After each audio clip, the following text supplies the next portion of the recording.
Hi everyone. So there's a reason I'm making this video today. There's a page on Instagram called She the People. It I don't know what is the purpose of that page, but अभी वहाँ पे एक post है जो काफ़ी famous और viral हो रहा है और इतना कि मतलब पिछले 2 दिनों में मेरे 2-3 फ्रेंड्स ने मुझे उस पोस्ट में टैग किया and they want to know, maybe they want me to read that post or they want to know my opinion on that post. और ये एक ऐसा टॉपिक है जो मेरे लिए पर्सनली बहुत ही ज़्यादा क्लोज टू माई हार्ट है. I feel very passionately about this topic. तो आई थिंक मुझे ऐसा लगता है कि कहीं ना कहीं क्रेडिबिलिटी है in both of those friends tagging me into this. Now let me give you some background. Those friends are totally unrelated. तो इट्स नॉट लाइक एक ने वो पोस्ट देखा और फिर उसने उस दूसरे म्यूचुअल फ्रेंड से बात की और फिर उस म्यूचुअल फ्रेंड ने मेरे साथ वो शेयर किया. ऐसा नहीं है, ये दोनों बहुत ही अनरिलेटेड फ्रेंड्स हैं. Okay, so coming back to the topic of discussion. So She the People में जो ये post है, it is talking about the topic is, are women selfish to want to live separately or in a different house than their in-laws after they get married? ऐसा कुछ type का post है. बहुत सारे कमेंट्स हैं, some 30,000 likes and views and comments का count मुझे अभी याद नहीं आ रहा है, बट बहुत लंबा चौड़ा डिस्कशन चल रहा है. सब अपने अपने ओपिनियंस दे रहे हैं. I thought I present what I feel. First thing first, just to start this off, to answer the question, is it selfish for women to want to live separately with their husbands after they get married? My answer is no, it's not selfish at all. There are multiple layers in which we can answer this question. The first thing is that basic. If it is not selfish for a man to actually get married to a person, a woman, and bring her away from her house, her comfort zone into their own family and expect कि वो उस family को, अपने in-laws की family को अपनी family मानकर, अपनी फैमिली बनाकर रहेगी और अपनी फैमिली को नर्चर करेगी, अगर वो सेल्फिश नहीं है तो मुझे नहीं लगता कि ये सेल्फिश है. नाउ मैंने कहा कि there are multiple layers to answering this question and that I said because definitely I completely agree कि एजिंग पेरेंट्स को एक सपोर्ट की कई बार बहुत ज़्यादा ज़रूरत होती है. और सपोर्ट भी अगर हटा दो, अगर मान लो वो सेल्फ सफिशिएंट हैं, they don't need any physical और फाइनेंशियल सपोर्ट, देन ऑल्सो एक कंपेनियनशिप की ज़रूरत होती है. Now companionship in the sense कि see, the thing is, I know let's get a step back and say I'm a married woman and I have been married for about going to be 4 years now. मैं अपने husband को शादी के पहले से जानती हूँ. We have got love married. We have known each other for 10 years, going to complete 10 years this year. और इन जनरल मैंने आपको बताया 4 साल होने वाले हैं मेरी शादी को. तो that's my history in terms of knowing the family and knowing the husband. Yes, I knew the family. Even when we were dating, I was a very active member in this family from the start of the time that we started dating. At least मेरे side से. तो and अभी जो मैं why I'm talking about all of this background is because as I said, 4 साल होने वाले हैं. We've been trying for kids. Has not happened yet. So I know that longing for a child, I'm not a mother yet, but that longing for child itself is so strong कि मुझे ऐसा लगता है कि अगर किसी के पास actually बच्चा हो तो how much dependent that person will become on the child for their own happiness. होना चाहिए या नहीं होना चाहिए उसके बारे में हम थोड़ी देर बाद बात करेंगे, बट अभी हम बात ये कर रहे हैं कि वो मतलब अभी मैं नहीं हूँ मदर, फिर भी मुझे वो इतना ज़्यादा डिपेंडेंस फील होता है on that child which is not even born yet. तो somebody who has given birth to their children and has lived with them for like 20, 25, 30 years, उनके लिए अचानक से अपने बच्चे को मतलब वो कंपेनियनशिप नीड ना करना, वांट ना करना will be a little unfair to expect out of them.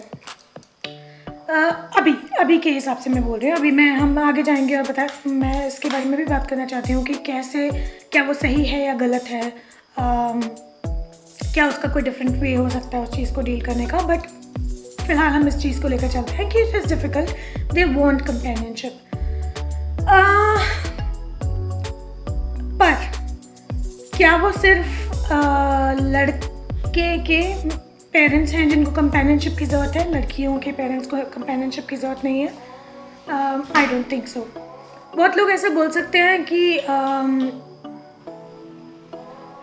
तो बहुत लोग ऐसा बोल सकते हैं कि उन लड़कियों के लिए उनके भाई होंगे, उनकी शादी होगी, उनके घर पे भी कोई होगा जो उनके पेरेंट्स की केयर करेगा and all those things. Patriarchy का ये जो पूरा सिस्टम है उसके बारे में तो आई थिंक हम बात करने जाएंगे तो आई थिंक सुबह हो जाएगी. बट उसको एक बार के लिए साइड पे भी हटा दो. तो what about situations like ours जहाँ पे मेरे पेरेंट्स की हम सिर्फ 2 बेटियाँ हैं. अगर हम दोनों अपने घर चले जाते हैं शादी करके, which we are both married, then what about our parents? Do they not deserve companionship? Do they not deserve कि उनके साथ कोई उनके बच्चे रहें या उनका ध्यान रखें and all of those things? ध्यान रखने वाले पार्ट को हमें भी हटा देते हैं. हम इमेजिन कर रहे हैं कि सारे पेरेंट्स सेल्फ सफिशिएंट हैं.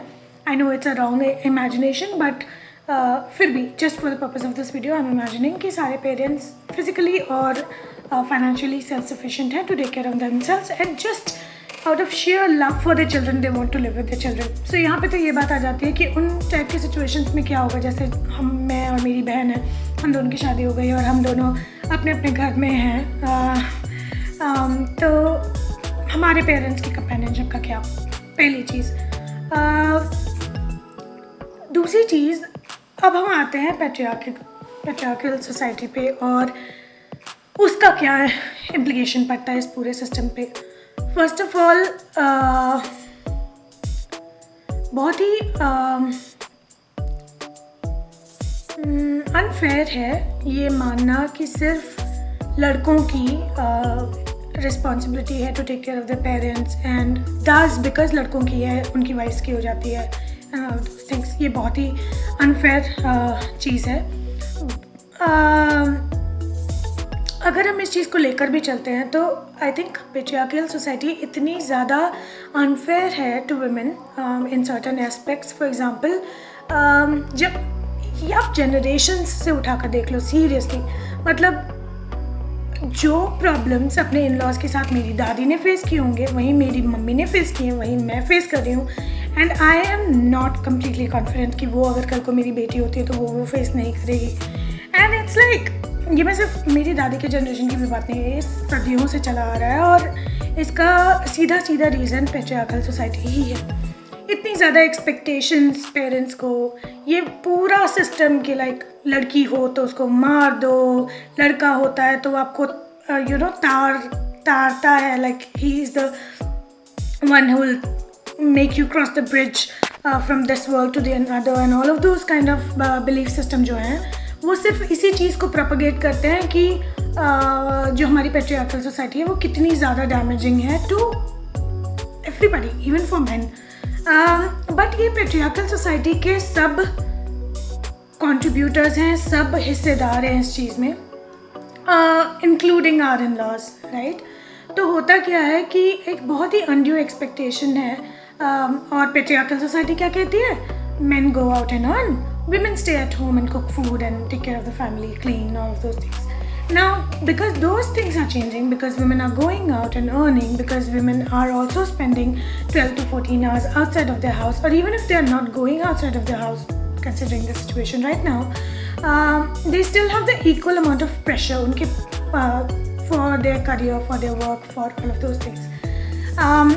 अगर तो हम 50 साल पहले चले जाएं तो मे बी, पर फिर भी मुझे ऐसा लगता है कि वाई क्यों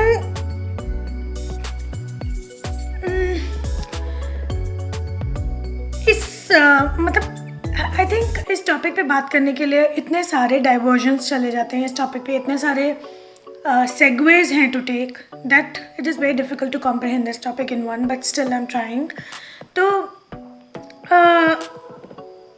इन लॉज का एक कांस्टेंट एक्सपेक्टेशन कि कोई लड़की जो अपने घर में 25-30 साल गुजार के आई है, वो अचानक से सुबह उठने से लेकर रात को सोने तक का अपना सारा बिहेवियर चेंज कर देगी according to the likings and the preference and the expectation of her in laws. बहुत ही रूड एक्सपेक्टेशन है ये. और कोई कितना भी कह ले कि वो लोग मॉडर्न हैं और वो तो अपनी बहू को काम करने देते हैं, वो तो कुछ भी एक्सपेक्टेशन नहीं करते हैं, but I think it's very unfair कि एक कोई completely different family, different background से में रेज हुआ इंसान एक totally different background, totally different family में आकर एडजस्ट करने की कोशिश करे. And inevitably it is always majority और माइनॉरिटी का सिचुएशन आ जाता है ना यहाँ पे. तो जो माइनॉरिटी रहता है उसको एडजस्ट करना पड़ता है अकॉर्डिंग टू द मेजॉरिटी. बहुत कम केसेस में ऐसा हुआ है कि जहाँ पे मैं या फिर मेरी फ्रेंड्स या कोई भी जिन्होंने ऐसे बोला है कि उनकी फैमिली उनको एडजस्ट करती है, आई एम श्योर करती है, but it comes with a lot of time.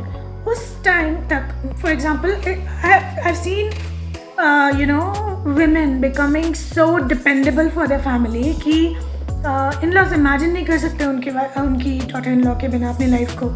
And that's great, but those kind of things come only after about 10 to 15 to 20 years.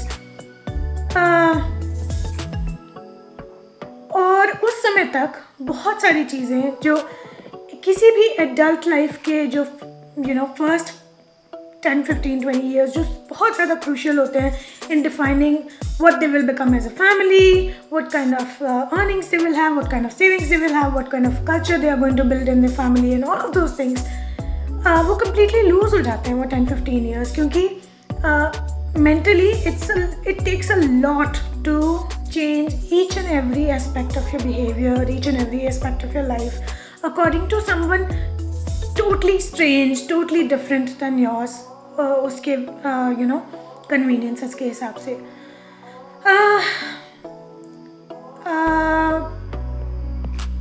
I think this can be a topic for another time कि in-laws कैसे treat कर सकते हैं to make their daughter-in-laws feel better and all of those things. तो उसके ऊपर हम नहीं जाते हैं, but मुझे लगता है completely fair है. As for the aging parents और उनका केयर या उनका कंपेनियनशिप और उन सब चीज़ों का सवाल आता है, आई थिंक मैं बहुत स्ट्रांगली इस चीज़ के बारे में बोलती हूँ, बहुत पैशनेटली, कि at least for the first 10-15 years of a married couples life law pass कर देना चाहिए कि they can not live with their parents. No, this is a little too harsh. मतलब they have the choice to not live with their parents.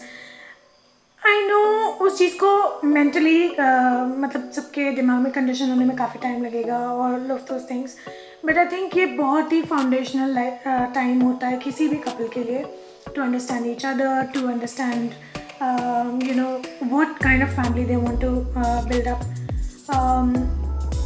And इसके लिए हम कभी और आर्ग्यू कर लेंगे कि वो फैमिली लड़के की है, तो अगर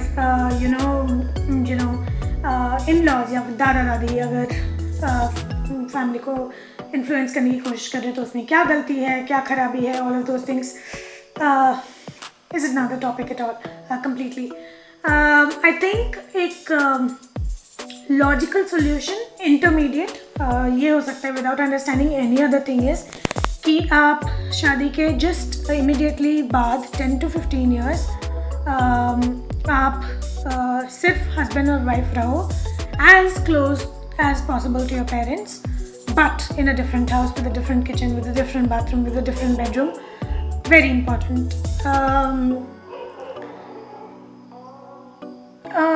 It can be in the same city, it can be in the same locality, maybe in the same building also. It's not as bad. कोशिश कीजिए कि द वुमेन की फैमिली मम्मी पापा और द मैन की family mummy papa equal distance पे हों उस घर से. वाई? बिकॉज जितना ज़्यादा एक आदमी के लिए, आदमी के पेरेंट्स के लिए उसकी अपने बेटे की कंपेनियनशिप ज़रूरी है, उतनी ही ज़्यादा एक लड़की के लिए भी है.